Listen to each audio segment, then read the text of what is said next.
జానకి రా బిడ్డ రా కూసో. ఆంటీ రాఘవలేడా? లేడు బిడ్డ, పొద్దుగాలనంగా వేండు బిట్టును సూరచ్చి తీసుకుపోయిండు, ఇంకా రాలే. అవునా ఆంటీ, సర్లే వాళ్ళ మర్రికానే ఉంటారు, నేను వెళ్తా మరి.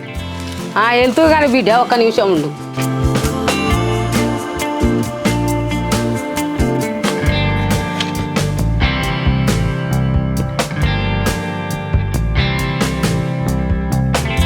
ఇప్పుడు చక్కెర ఎందుకు పోస్తున్నారు ఆంటీ?